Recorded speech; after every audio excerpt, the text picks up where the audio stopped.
Hi, this is Chris from Park English. Some of you may know my voice. Here I am. Just wanted to make a video here to clear up any confusion with E2 visa documents and the whole E2 visa procedure. This is a video for documents from the UK. Basically, from the UK, there are 8 required visa documents you do have to get together and send to our head office in Seoul. Number 1 is your original degree certificate. You have 2 options here. You can either send your original degree certificate to our head office in Seoul, which you will definitely get back 100% through Park English. Basically, your school will give it back to you a month or 2 after coming to Korea. If something does come up where you can't come, we will definitely send it back to you via DHL or FedEx. The second option is getting a notarized copy of your original degree certificate from your local Korean consulate. You can do one or the other here, it's up to you. If you do get the notarized copy, make sure it is from your local Korean consulate. Then number 2, you do need to get your official sealed transcripts that match your BA or BS diploma, or what's referred to in the UK as your degree certificate. With your transcripts, you need to get 2. One will go to our head office in Seoul with your documents, and then one you will keep with you for later on in the process. Sometimes there is some confusion with transcripts in the UK. Seems like it may not be a commonly used term. Basically, your transcripts are just the records of your grades from university, and just make sure they're official and they're sealed. I have a few examples here. These are my transcripts from 2 of the universities I went to. Actually transferred 3 times. So as you can see on the back, here's the front, so it'll probably look like this. Whoops, have your university name here, and then on the back, just make sure they are either, let me give you a good view of this, stamped or sealed just like this. Here is a second copy, again the university name here on the front, and on the back these are both stamped and sealed, and make sure again it's over where the envelope seals together. That's really important to Korean immigration. Usually they come like that automatically. Just make sure they do. If for some reason they're not, what you need to do is contact the office of the registrar at your university, and they can definitely put a stamp, a seal, or a signature over where the envelope comes together. But again, usually they come like that automatically. Also, to remember, 1 will go to our head office in Seoul with your documents, and 1 you will keep with you for later on in the process. Then number 3, you need to get 4 passport size photos. You can get these done at a number of places. Most small independent photo shops do them. A lot of places will do them. With those, 2 will go to our head office in Seoul with your documents, and then 2 you will keep with you for later on in the process. So basically, to sum up so far, once you sign a contract, you'll send all your visa documents together via FedEx or DHL to our head office in Seoul. You will keep with you 1 official sealed transcript and 2 passport size photos for later on in the process. You will have to show these to your local Korean consulate when you do make your appointment. This is way down the road, maybe a week before you fly out, to get your E2 teaching visa in your passport. Then number 4 is really easy, just a paper copy of your resume. Simple one there. Number 5, you need to make a photocopy of the picture side of your passport. With the photocopy, do make sure it is a color photocopy if your passport is in color. I know some passports are in black and white. With that, black and white is fine. Also, make sure your passport does not expire within the next year. If it does, as long as it doesn't expire within 6 months of starting in Korea, you can renew it in Korea.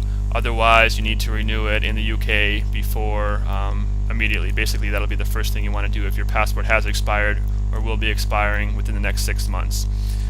Then the 2 newer visa documents, which have been causing some people a little bit of difficulty. They're pretty straightforward once you know about them. Number 6, you have to get a criminal background check. In the UK, there are 2 options here. You can either get a basic disclosure check or a subject access check. Both of them will work fine. Unfortunately, in the UK, they both seem to take at least a month, sometimes 5 or 6 weeks, so that's also one of the first things you want to do, is request your criminal background check. Once you do get the background check, you do need to get an apostille of the background check, and the apostille is basically just a fancy word for an official notarization of your criminal background check. And in the email that I will send you once I finish talking with you on the phone, it will have a link to apostille locations in the UK. So first you're going to get your background check. Once you have your background check, you'll click on the apostille link in the email I will send you, It'll bring up the apostille locations in the UK. Call the closest one to you. If it's really close, go there in person. If it's far away, you can do it by mail. Just a good idea, to call before you go or before you mail. Any problems with that, you shouldn't, but any problems, you can definitely give me a call. Just a few notes here. So the background check in the UK does take about, a month, sometimes 5 or 6 weeks. And then the whole visa process does take at least 3 weeks to 3 weeks to a month. So if you haven't started on your background check in the UK, you're looking at least 2 months before you can start in Korea. I know that's unfortunate, but it's just how it's going with the background check in the UK. And then the last document is a medical form. I will attach to the email that I will send you with the medical form. It's very simple, it takes 5 minutes. Just fill it out yourself. Just make sure to include it when you send documents to our head office in Seoul. You don't have to have any kind of medical checkup in your home country before you go. Just make sure to fill out the medical form, and don't forget to include it when you send documents to our head office in Seoul. And again, we send everything via DHL or FedEx. So hopefully the documents are clear there. If they're not, you can give me a call anytime. You can reach me. I have a US phone number. It's a Skype phone number, so if any of you use Skype, you can reach me there. It's 503-616-3087. And then I just wanted to clear up one more thing here. I'll try to keep it pretty brief. I know I'm running on here, but with the visa process, basically here's how it works. So right now you'll work on getting all these visa documents together. In the meantime, the head office in Seoul, Lena or Mia from our head office in Seoul, they'll match you with a position. They'll contact you with a matching position. Most likely it'll be via email, although sometimes they will give you a call to talk there depending upon the time difference. And then once you sign a contract and all your visa documents are together, you will send them together to our head office in Seoul via FedEx or DHL. When your documents do get to our head office in Seoul, your school will sponsor you for the visa in Korea first, which typically takes about 10 days to 2 weeks in Korea. When that's taken care of, Lena or Mia from our head office in Seoul will get you the visa issuance number, forms, detailed instructions.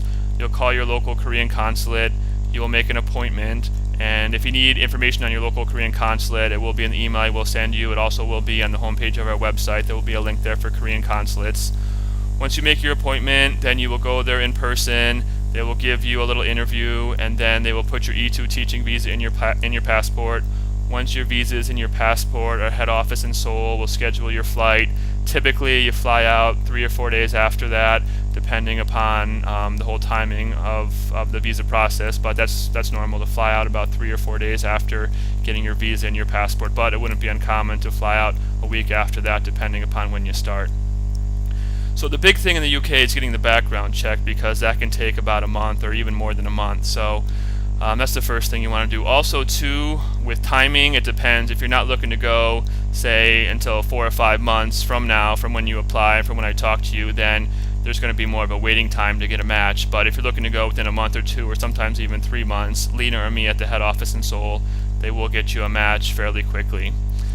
So hopefully that clears things up. If you have any questions, you can definitely give me a call anytime. Again, that's my US phone number. It's a Skype number, 503-616-3087. And then you can email myself or the head office in Seoul at parkenglish@parkenglish.com.